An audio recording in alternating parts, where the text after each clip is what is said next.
Tamarie made mistakes. You hear her just scream out, "Somebody help me." And the way she screamed it was just such a blood-curdling, like she knew she was gonna die.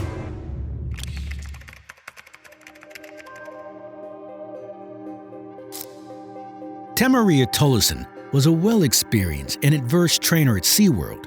She loved the orcas and had always dreamt of the day that she could finally perform with them. But her dream would quickly turn into a nightmare as a horrific event would occur. During a routine training session, Tamarie found herself in a perilous situation as Orkid and Splash exhibited some unusual aggressive behaviors towards her. Despite Tamarie's attempts to calm down the orcas, they refused to comply and only escalated their aggressiveness towards her. When suddenly, Orkid lunged up from the water and bit down on Tamarie's foot and began violently dragging her down into the pool, leading to Tamarie giving out a loud blood-curdling scream. The brute force from the attack would then serve Tamarie with severe injuries that would leave her fighting for her life. This is the horrific story of the orca attack on Tamarie Tollison.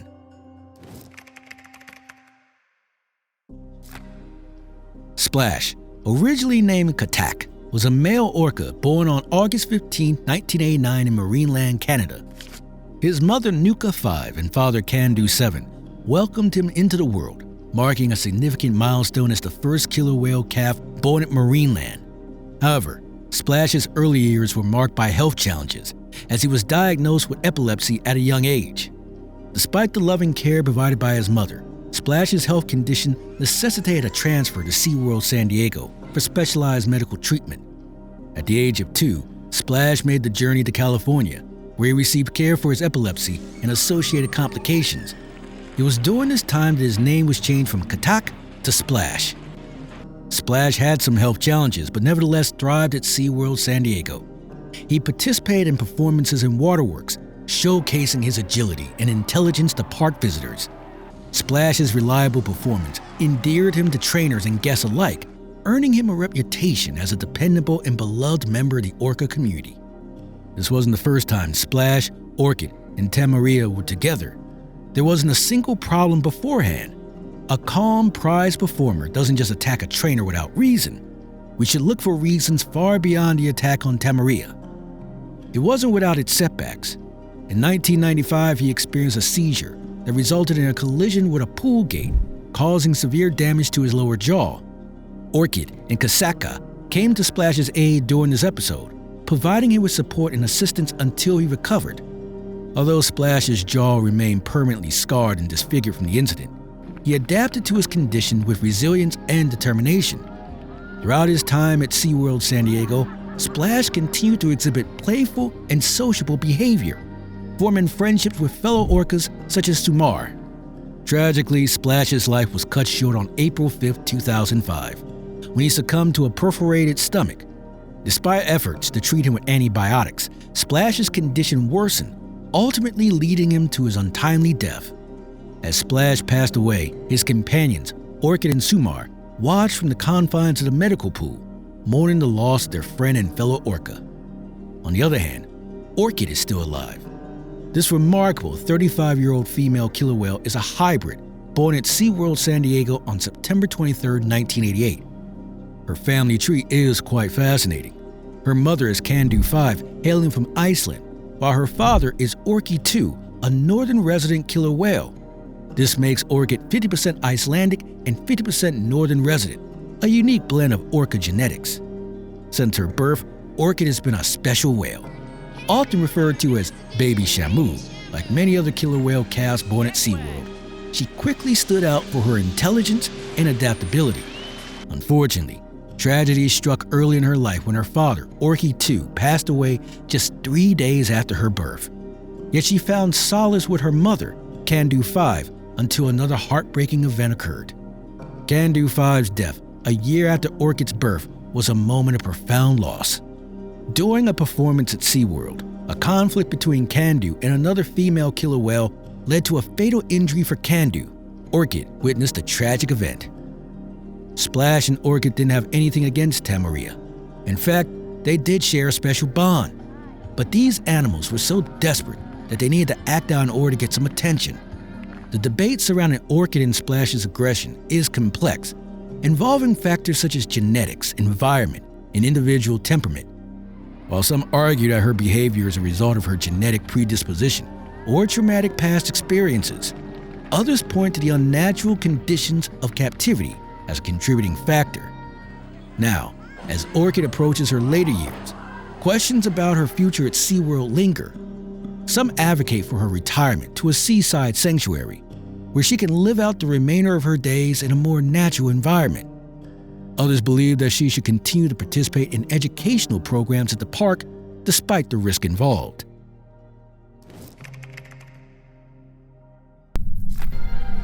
On July 8, 2002, a shocking incident occurred at SeaWorld San Diego that shook the world. Tamarie Tollison, a 28-year-old trainer, was pulled into the water by two massive orcas, Orkid and Splash, during a routine session at Shamu Stadium. It started as a typical day at the park. Tamarie, known for her dedication to the animals under her care, was interacting with Orkid and Splash poolside. Visitors watched in awe as Tamarie communicated with the whales, unaware of the tragedy about to unfold. Suddenly, everything changed. Without warning, Orkid grabbed Tamarie's foot and pulled her into the water. The screams of horror from onlookers filled the air as both orcas dragged Tamarie under, leaving her fighting for her life. In a desperate attempt to save their colleague, fellow trainers sprang into action. One of them, Robin Sheets, made a split-second decision to release the chain from the gate of an adjoining pool, signaling the arrival of a more dominant female orca, Kasaka. Sensing the shift in hierarchy, Orkid released Tamarie, allowing her to escape. Tamarie emerged from the pool injured and shaken. She was rushed to the hospital, where doctors treated her for a compound fracture of the forearm and other injuries. Despite the harrowing ordeal, Tamarie survived, but the physical and emotional scars would linger for years to come. The attack on Tamarie sent shockwaves throughout SeaWorld and the wider community. Questions arose about the safety protocols in place and the nature of captive orcas. The incident reignited the debate surrounding the ethics of keeping these creatures in captivity for entertainment.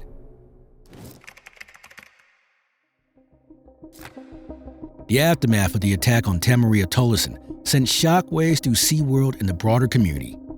As the video footage of the incident circulated, questions arose about the safety of trainers and the ethics of keeping killer whales in captivity for entertainment.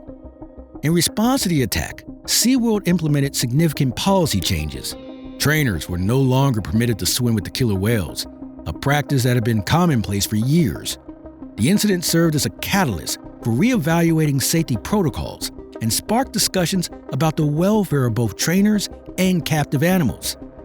The attack on Tamarie was prominently featured in the documentary Blackfish, which delves into the controversies surrounding captive orcas.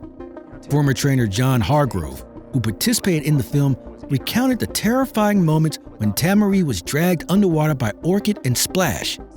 Her screams for help echoed through the stadium, leaving spectators and fellow trainers horrified. Tamarie's survival was nothing short of miraculous. Another trainer, Robin Sheets, made a split-second decision to release a third, more dominant killer whale, Kasaka, into the tank. Kasaka's dominance compelled Orkid and Splash to release Tamarie, allowing her to escape from the jaws of death. Despite surviving the ordeal, Tamarie suffered severe injuries. Her arm was fractured in a compound manner, leaving it contorted into a U shape. The physical and psychological trauma she endured would leave lasting scars, both visible and invisible. Orkid, the 5,900-pound killer whale involved in the attack, had a history of aggression towards trainers. In 2006, she attacked another trainer during a show, grabbing him by the ankle and submerging him underwater for nearly 30 seconds. The repeated instances of aggression raised concerns about the welfare of captive orcas and the safety of trainers working closely with them. The attack on Tamarie served as a wake-up call for SeaWorld and the entire marine entertainment industry. It prompted a reassessment of practices and protocols, with a renewed emphasis on ensuring the safety and well-being of both humans and animals. The incident also reignited debates about the ethics of keeping orcas in captivity for human entertainment, leading to increased scrutiny of marine parks worldwide. Tamarie's story was later featured in the documentary Blackfish, which examined the controversies surrounding captive orcas. The film shed light on the dangers faced by trainers and raised awareness about the psychological impact of captivity on these intelligent marine mammals. In the wake of the incident involving orcas at SeaWorld, a disturbing pattern emerges. Instead of owning up to their responsibility, SeaWorld has a history of blaming the trainers themselves. These incidents have sparked controversy and raised serious questions about the ethics of keeping such intelligent and powerful creatures in captivity for entertainment purposes. Among the most infamous incidents is the one involving Tamarie Tollison being dragged underwater by Orkid and Splash during what should have been a routine session at SeaWorld San Diego. Rather than accepting fault for the attack, SeaWorld immediately began to shift blame onto the trainers involved. SeaWorld's initial response to the attack on their trainers is to downplay the severity of the incident and emphasize the risk inherent in working with large marine mammals. Instead of acknowledging systemic issues with their organization, SeaWorld portrays the attacks as isolated incidents caused by the trainers' alleged failure to adhere to safety protocols. This blame-shifting tactic allowed SeaWorld to deflect attention away from broader concerns about the welfare of captive orcas and the ethics of their captivity.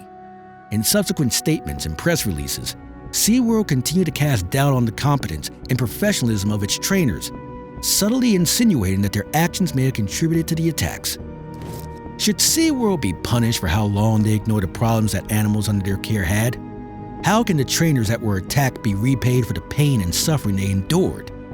Can we understand these creatures any better and provide an adequate environment for their care? We have our thoughts, but maybe another video could give answers, shown on screen.